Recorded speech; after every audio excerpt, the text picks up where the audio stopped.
Okay, today I'm going to go through the chart of Alexandria Ocasio-Cortez, and I'm going to basically look at her chart, and I'm not doing it from a political standpoint on any level, on the basis that she was mentioned to me a few weeks ago by somebody in a Carl Jung meeting that I had based on the work of Carl Jung. Her name was mentioned based on archetypal people and circumstances and archetypal people, but get right on this, that she basically came to my attention. So I thought I would look at her birth chart, because I did then see two short 3-minute videos, and I thought, wow, okay, who is this person? So what I'm looking at is, what is her soul here to do? And in evolutionary astrology, we're mainly concerned with the soul's trajectory and what we're here to do and where we're going, and our struggles and all of those things. So evolutionary astrology is a very healing tool to look at our lives, to understand and objectify our lives so that we get on track. So here goes. I'm going to find we got there Friday, I will say first, Friday the 13th of October 1989, and the birth time is 11:50 a.m. and she was born in the Bronx in New York City. So I'm going to now find my spotlight so I can make this easy. Let me just move this. Okay, so I'm going to go for the next slide and explain some evolutionary astrology here on her chart. So this is her chart. And what we do in evolutionary astrology, first of all, we do go for the time of birth, because without time, we're not able to see the rising sign, and we're not able to see the planets that the houses fall into. And with this chart, what we can see from an evolutionary standpoint is that her Pluto would be the first thing we would look at. And her Pluto is in the 11th house, and she is Pluto's Scorpio generation, which I may explain a bit later in this video. We've also got that her North Node, which is this path, the life path that she's on now, is in Aquarius, and her South Node, her past life, which would be the gifts that she's come in with, but also that would be some of those things she wants to release in this lifetime, but it would also be gifts, and that is in Leo. So Leo South Node, it would have, in a past life, that would have been about, I'm the star, so to speak, because the ruler of Leo is the sun. So in this lifetime, the life path is about humanity, it's about us, and it's more about groups. So it's interesting that her nodes fall in those places, and that also the 11th house in astrology is ruled by Aquarius, which is again about groups and humanity. So we can see that her sun here is in Libra, her sun sign, and it's conjuncting Mars. So her sun is about how she shines in the world. And again, in Libra, it's about people, it's about relationships, and intimate relationships and humanity as well. It's about who we are, how we're being in the world, how we're seeing the sun. And also the Mars is about our desire and our passion. So her passion is in Libra as well, which is fascinating. Then she's also got 3 planets here, all in Capricorn, which is about structure and about the way we're seen in the world, because Capricorn rules the 10th house. So it's the public eye, which is fascinating. She's got those in the first house. She's got her moon on her IC, which is about family and security needs. And her moon is in Aries. And we've also got Venus, which are the needs. We've got that in Sagittarius, and she's a Sagittarius rising, which makes her very bubbly and outgoing and, getting on with people like quite easily.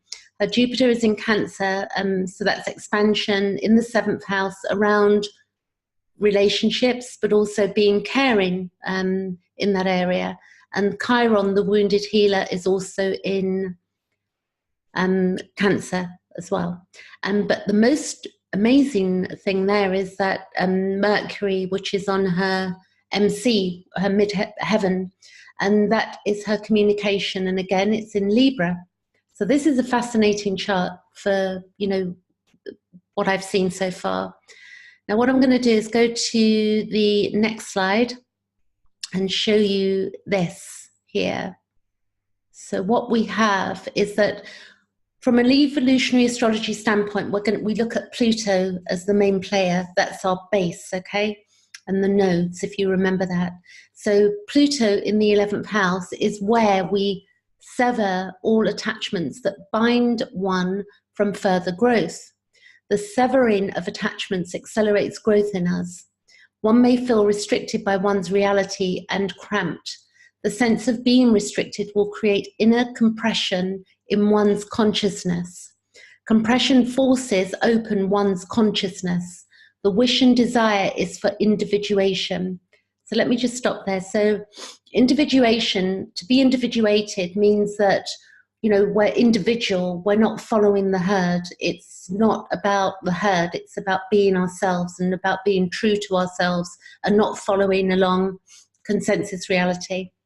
So then we have that this placement is during this period of life, all that has been repressed, including past life memories and the future, come to the forefront in this lifetime. All is coming to the surface to allow the individual the required freedom from the past that binds them. This is a time of freedom from consensus reality. Here one will detach at regular intervals and will have that need and desire deep within. Alone time is required so that one can objectify and have the space and time to view the dynamics that have led to this time. When one detaches, they can survey their life, and this time allows for dispassionate analysis to occur. One can feel insecure with regard to future thoughts and where impulses may lead. One may feel they have no control over their impulses. So I'll stop there. So that doesn't mean literally, it just means that you're pulled into something, you know, that's bigger than you, and you may, you know, just feel that that is the way you're going, that's the way you're heading. A feeling that impulses have a life of their own. So as she's got into politics, it's had a life of its own for her, from what I've seen or heard, so to speak. Then we've got here, the monitoring of external messages from others may also point to the future. Others are external guideposts and others can validate us. So her, that would be. The inner and outer conditions of anything concerning the past will need to be confronted in order to be free. So it's really worth listening to what this says, that the inner and outer conditions of anything concerning the past will need to be confronted in order to be free. So she's confronting, you know, the structure of the past as well, like what it is for groups, humanity. Due to circumstances, one may have sudden clashes with friends that are also karmic in nature that have not been resolved. There will be opportunity for resolution, so one can be free of karma. Confrontation allows for resolution. So I'll stop there. So often we get so, you know, when we go into confrontation, we can feel very worried about it, but actually confrontation helps us to resolve things and to grow. This is a time we can terminate that which is unresolvable and where one is being held back from further growth.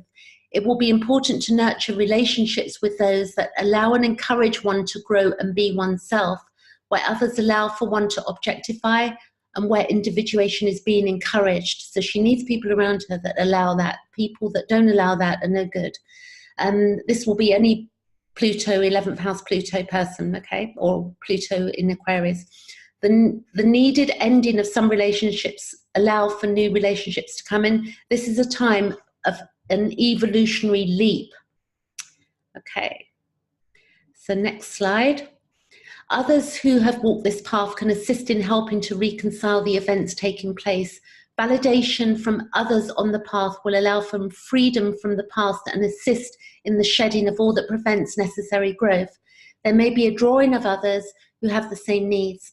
Some restlessness may occur inwardly. This is also a time to encourage others' individuation and their growth needs, even if it means termination. So that means that if things aren't working out between people, that, you know, releasing people also helps them to grow.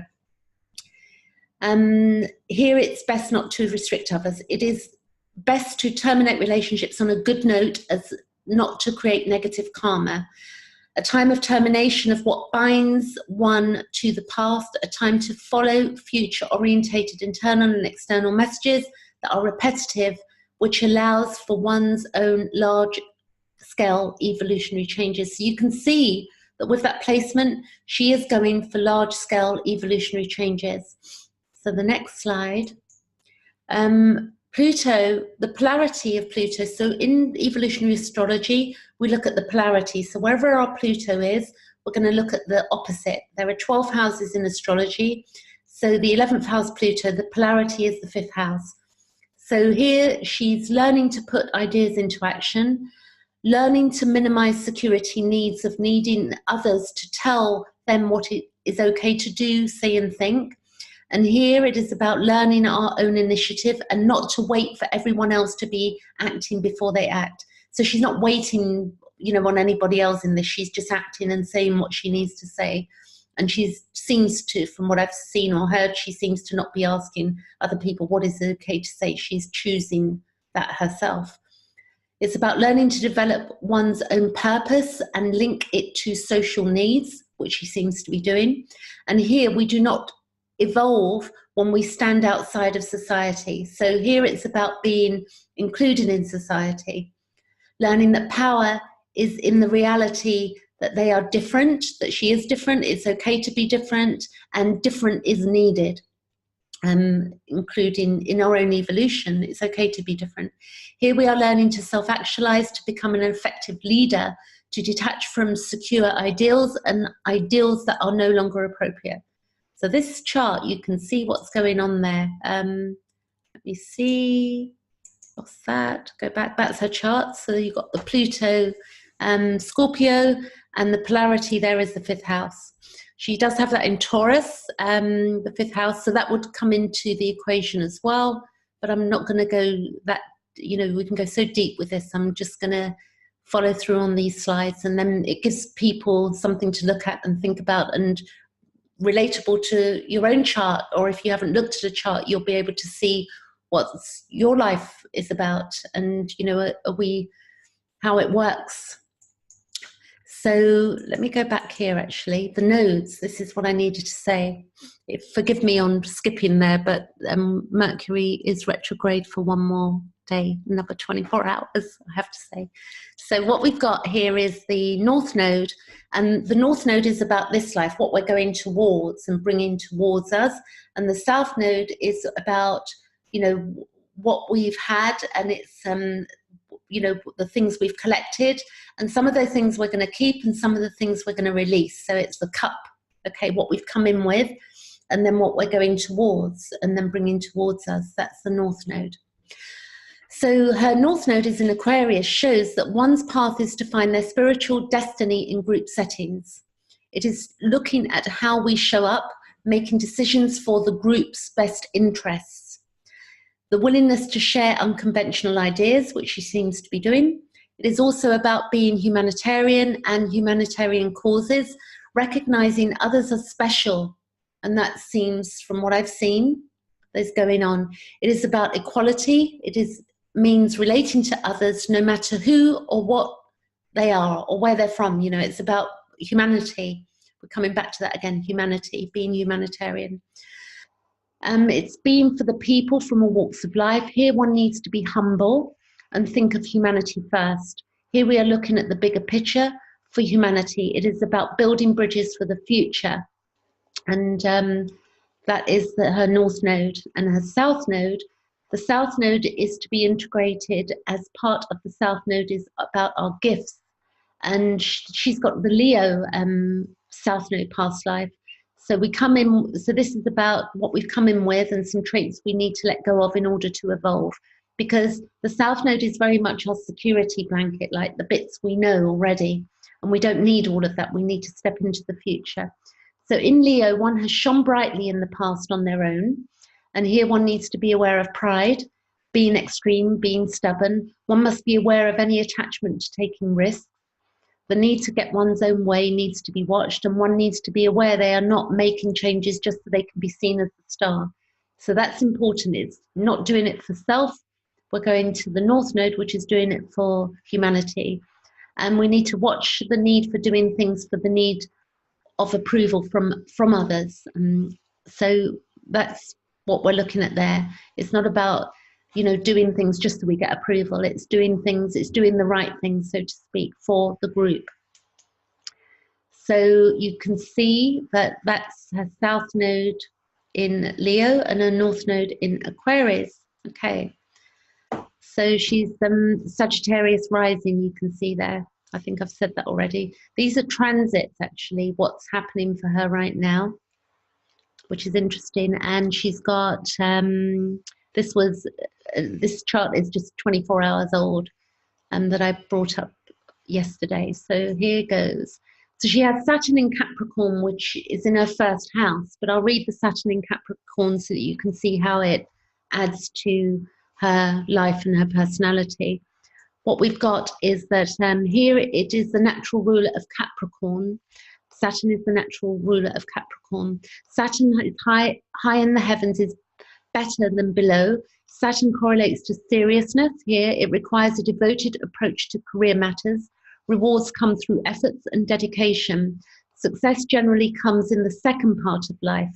Early years can be stressful. This person's occupation is highlighted here.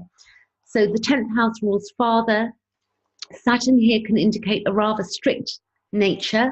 The dominant parent may be absent due to work, or there may be a big age difference. There can be a lot of pressure from the parent in expectations, which creates a lot of stress. Dependent on the aspects, there can be abuse, including verbal or psychological. But we have to remember here that her Saturn is in Capricorn, but it is in the first house, not in the 10th house. So I'll make that clear, because it all, you know, adds up, different placements and so forth.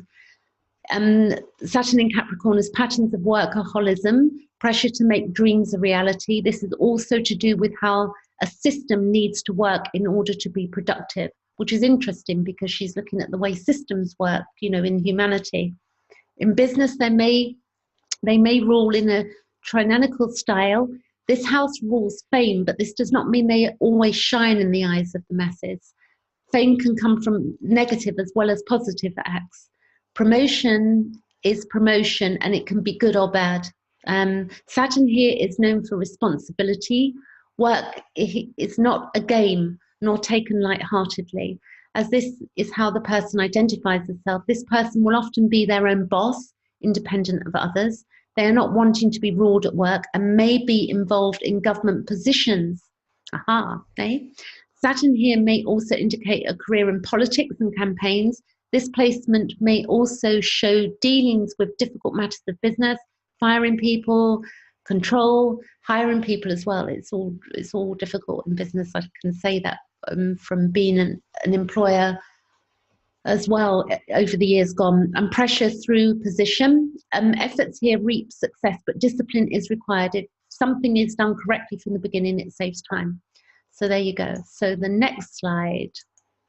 So this is her chart. So you can see there that Saturn and Uranus, liberation, and again, we've got the ruler of Aquarius is the ruler of Uranus, got Saturn there in her first house as well, and Neptune, which are all conjunct. I will run through a few of her aspects. So an aspects are, you probably, if you don't know astrology, then I'll just explain this briefly. Aspects are the way the planets speak to each other. So here you can see that this blue line here to here, this is would be 120 degrees if we measured the degrees around the chart. And that is a trine. This is what's called a trine. The red lines here at 90 degrees, they are squares. And there are many aspects in the chart. You can see a lot of squares there. Squares are tensions. And it's where we have tensions, something to resolve and something to sort out. An opposition is where the red line goes from one planet to another. Okay, so I'm not going to read all of her aspects because she's got loads here, but I'm just going to give you an idea of what she is about. So we've also got the moon, which is on the IC, which is to do with family. So there looks like, you know, a lot going on with family security there. It's in her third house. And again, that will say a lot of things, each individual placement. Just go forward here. She does have Pluto transit in the second house currently. And as we, in evolutionary astrology, Pluto is our big one. So I'll read what that means to you briefly after I've looked at her, some of her aspects. So I'm going to read and show you a couple of things that are interesting here. Let me get rid of that. So what we have here, we have the sun. You can see the sun here. It's trining her north node. So between here and here, we have a trine. And what that means, it means that she's being pushed along by the universe in a good way, which is a good thing. It's a trine is a, you know, an easy thing. And the north node is this life, if you remember. So the sun trining there, the way she's shining in the world, is a good one for her. The moon opposing her Mercury, so you can see here, there's her moon and it's opposing her Mercury. And that actually means that she has a brilliant mind, a sharp tongue, but she's got sensitivity and she's witty as well. She's got another aspect, which is the moon trine in Venus. So the moon here is in trine to her Venus, okay? And that means she's got personal charm and she's popular as well. And that's what that person, you know, I could go deeper here, but I'm giving you an idea. Her moon square Uranus. So her moon is 90 degrees there, squaring Uranus. What does that mean? I can tell you. It means that her early home life would have been challenging, stimulating, or it could have been disruptive as well. So only the person who, you know, who owns this chart would know whether that's truth or not, but that's what these planets say. The moon opposing her midheaven, so again we've got the moon and it's opposing her midheaven. It means that she can influence other people and that she has influence over, you know, and it's priorities. She prioritizes people, so, you know, communication there. And Mercury square Uranus, so her Mercury, which is her communication square, actually you can see it there. Yeah, that's a square there. Restless, education is important, and she's a free thinker. That's what that means. So Mercury is communication, Uranus is liberation and fracturing, and it means many, many things. But I'm giving you a feel here. Venus sextile the midheaven. So we got Venus, which is here, and it's sextile the midheaven, which is there. So that's another aspect there. And what we've got is we've got striving for harmony, and that's important to her. So it's to do with her dealings with people, that she does strive for harmony. Then she has Mars squaring her Chiron. So her Mars is here, and that's squaring Chiron. So Mars square Chiron, the wounded healer, which we're here to heal in the world, and Mars is the way we go about our desire. It means that there's possibly a volatile early childhood. You know, she could be willful. There can be anger there, but she can do stuff that, you know, we all get angry moments. It's not the person is angry, it's just, you know, part of us, because there are so many different aspects. So that's not a defect, it's part of being human.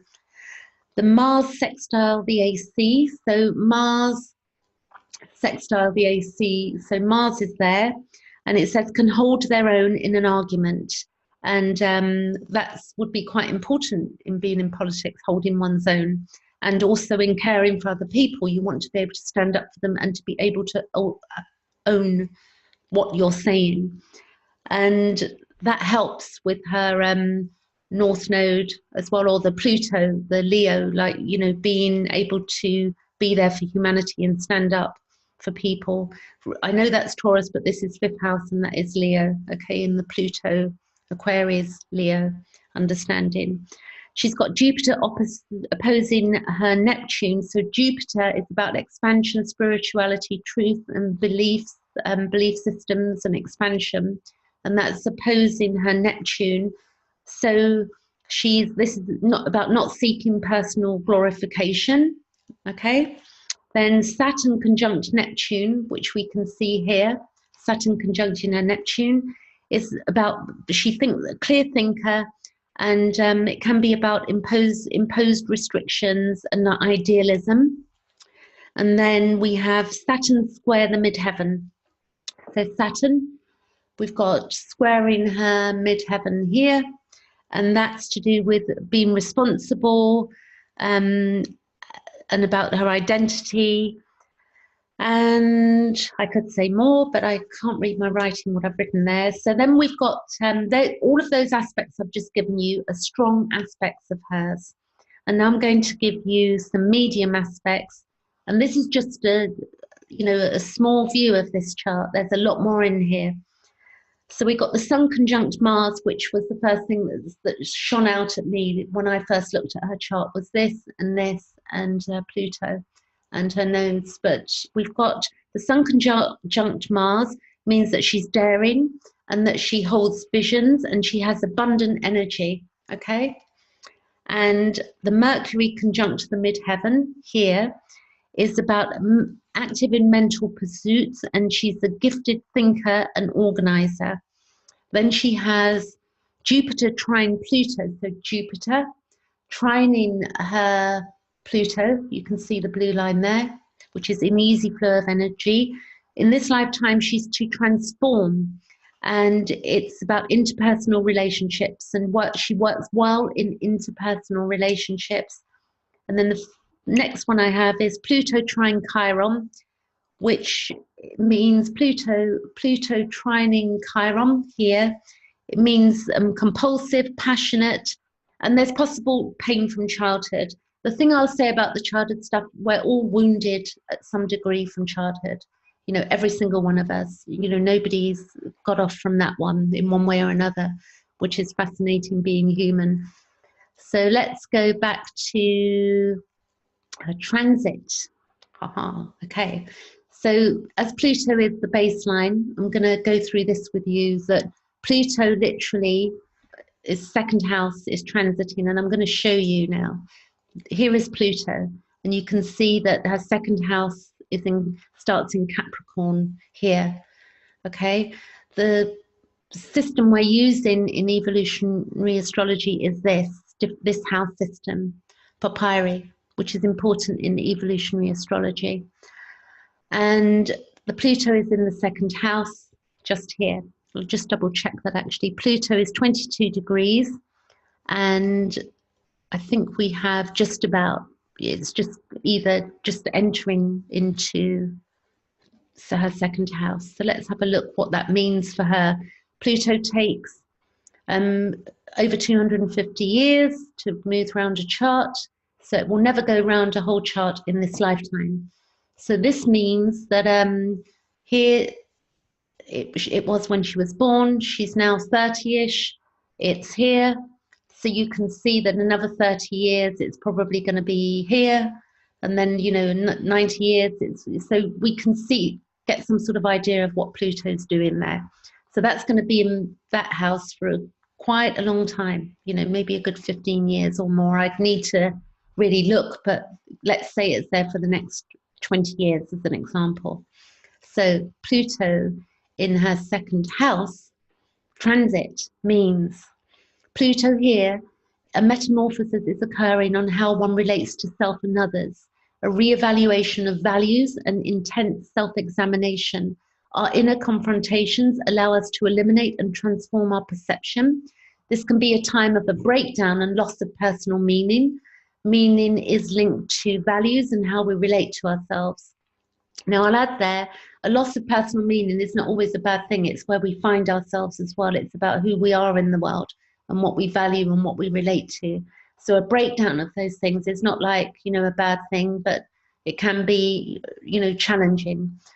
I have this placement also, this transit going on. I'm halfway through it. So I have experience with Pluto transiting my second house. So when we confront our value systems, we evolve and flourish in new ways. How much conflict and resistance depends on our own nature. We can be willing to change or unwilling. If we are fixed on our value systems, then the resistance will be strong. When we are open and mutable, then we flow with the change. We need to look at what house and sign our Venus is in, and the aspects here as well as the second and seventh house. So her Venus is in the 12th house, actually, recalling. So the seventh house shows us more detailed information, but I'm not going to go into that here. One may become aware of new personal resources within where they can make a living, or a redefining of what they currently do.